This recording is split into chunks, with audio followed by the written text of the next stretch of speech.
I'm feeling spicy, so here's my hot take of the day. All white people are racist. Every single last one of them, all of them are racist. And I don't mean that to say like every single individual white person, if I talk to you, you would have some kind of racist ideology. I'm saying that as a white person, you uphold a system of racism by literally just being white. I believe if you're not spending your literal entire life dismantling racism, then you're contributing to its continuation. And people get so like, whenever like I say like people are racist, like why is it such a big fucking deal? Like, yes, you're racist. Like, okay, we've established that. Now what are you gonna do to change it? Racism refers to power and race. If you are the powerful race in a society, then you're fucking racist. Like, I just don't understand why it's so taboo. Let's talk about it. Let's accept it so that we can work towards changing it. We're never gonna get anywhere if people won't just fucking acknowledge it in the first place. So if people are having a negative, sounds like, reaction to you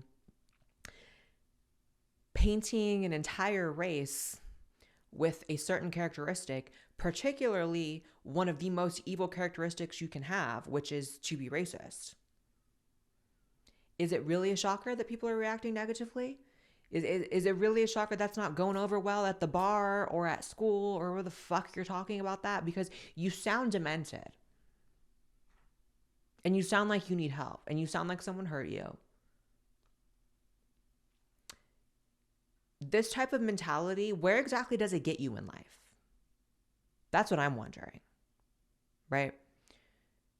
First of all, the idea that every white person, as quoted, needs to spend every moment of their life working to dismantle racism. Talk about a tall order. But also, again, where does it put you in life to even have this adversarial relationship with the world? It's so counterproductive. And this is the last thing she'd want to hear. And she would just instantly reject it. But it's the truth, which is why she would have such an emotional reaction to me saying this. You're actually racist, sis. You are. You are. You are negatively painting an entire race of people with an evil characteristic and then dare to fix your mouth to call them racist. You're projecting, which is what all humans do to some extent, but it's very transparent when you do it. And you need to get together. Can we talk about why they all have colored hair? People make this joke. People make this meme about how they have colored hair, but like, I'm sorry, it's such a thing. It's such a thing. And there needs to be some sort of study on it. At some point.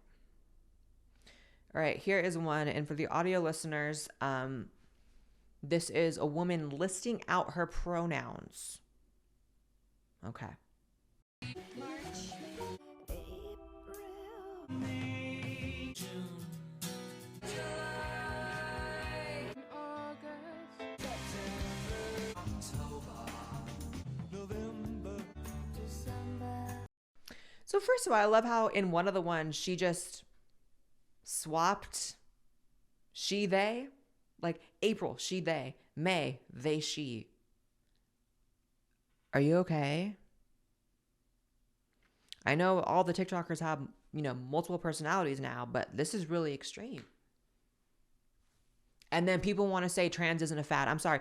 This girl has pronouns, different pronouns for every month of the year. She went through January, February, March, April, May. And it's not an aesthetic. It's not a fad. It's not a trend. Disgusting. And I'm supposed to view these people, this white lived out bitch, as not like the main enemy of trans people. I'm sorry. I kind of do. Because no one makes trans people look like more of a joke than this crap. I would argue this makes trans people look like more of a joke than even Dylan Mulvaney, who does everything in their power to make trans people look a joke, by the way. This is in some ways worse. Because you have delegitimized trans as a concept doing this. Trans is not switching your pronouns every month. Trans is coming to terms with the fact that you're dealing with a medical condition, gender dysphoria, and deciding if you're going to do something about it or not. This is pathetic, busted, crusted, disgusted, actually gross. Hi there, you must be new to my account. I say white to remind people that white supremacy is everywhere. Because in order for true equality to happen, white supremacy has to be dismantled. And a lot of people are not even aware of their use of whiteness unless someone like me points it out by calling it white. In your case, you as a white woman telling an Asian woman how to speak on her account is a pretty white privileged mindset. Because I would have never thought to go to your account and say, hey, your face is really annoying. You should change your profile photo. I would never say that to you. Like, that would have never crossed my mind. Like, who am I to tell you that? And you should have awareness of your actions. You as a white woman telling me how to speak is tone policing. And that's a behavior that's very common among white women. You may have not intended that, but there are many white women who act exactly like you. So that's why I say white, to raise your awareness, because it's so ingrained in you, you may not realize it. And maybe next time when you're about to do the very same thing, my annoying white will ring in your ear and stop you. So you're welcome. I hate her. I actually hate this person. I don't think this person deserves happiness. I think that this person is the most obnoxious. I don't have anything even insightful to say on this person. This person needs help. This was like the most disgusting woke TikTok I've ever reacted to on this channel.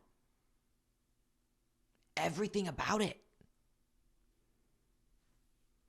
This is sick. Y'all think I'm mentally ill for being a tranny? Well, what's that? What's that?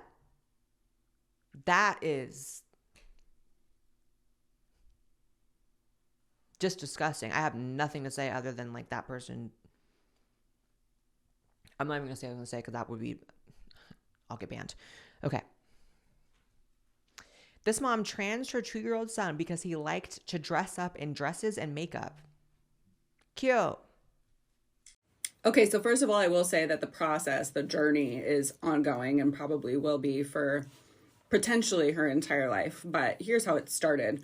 So she was designated, assigned, observed male at birth. And until about 18 months, didn't really, know too much, just kind of was raising 2 kids, working full time, not really paying attention to what was going on. And at around 18 months, she started showing signs of like really being interested in things that her sister had and had in her closet, and wanting to play dress up and wanting to put on lip gloss. And when she would see fingernails, she would want her fingernails painted too. And, we thought it was cute. No issue. We had no issue with, her wanting to do those kinds of things. And then around the age of 2, things started to progress at a quicker pace. And so each time that we would go to pick her up from preschool, she was fully outfitted in dresses and jewelry. And so I will say I was super stoked that we had such a wonderful childcare center that she was in, because she was allowed to, experiment with her gender and play dress up and do those kinds of things and have access to them. So when I would go to pick her up from preschool, like I said, she would be dripping in, just jewelry and clicky shoes and all kinds of stuff. And getting her to take that off to go home was usually a pretty gnarly struggle. And then around the age of 4, she started wanting to wear like leggings and headbands. She had this one headband she was completely attached to that she felt, I look back on it now and think to myself, gosh, I wonder when she put that headband on, she thought to herself, people see me for who I am. No one's going to misgender me now. Holy crap. I was waiting that entire video for this mom to lay out one reason that had nothing to do with clothes as to why her 2-year-old starting is trans, is a trans girl. She only listed clothing.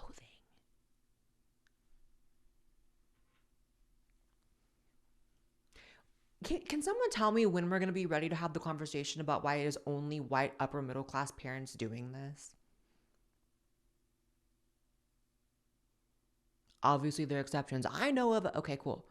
It is overwhelmingly to anyone with a pair of eyes and a brain that this is an upper middle class white Caucasian thing. Other cultures ain't falling for it. Why? Put it in the comment. Why? She just listed only clothing, as if a gay son can't enjoy feminine clothing. Oh my God. So when they do it in Saudi Arabia, it's homophobia. And when they do it here, it's pro-trans. You see how it is? It's like, so her feminine male child is attracted to girly things, so it means they have to be trans, so it means they have to be set on a path of puberty blockers and sterilization and lifelong medicalization. You're sick. You're a horrible mother. And I don't care who's mad about that. You're a horrible mom. You're not accepting, you're not tolerant, you're not progressive, you're none of the above. You're actually regressive because you're trying to medicalize your son's possible homosexuality. Again, we're not placing sexuality on the child like that, but every gay guy I know has a similar story about liking Barbies as a kid, liking girly things as a kid, hanging out with girls as a kid. All of them. I actually don't think I know any gay guys who don't have that origin story. Demented. Your son wearing leggings isn't a reason to trans them. I'm sorry. Sorry. Hey, if you guys enjoyed that short clip from the podcast, make sure you guys subscribe to this channel as well as my main channel and watch the full episode, which will be somewhere on the screen.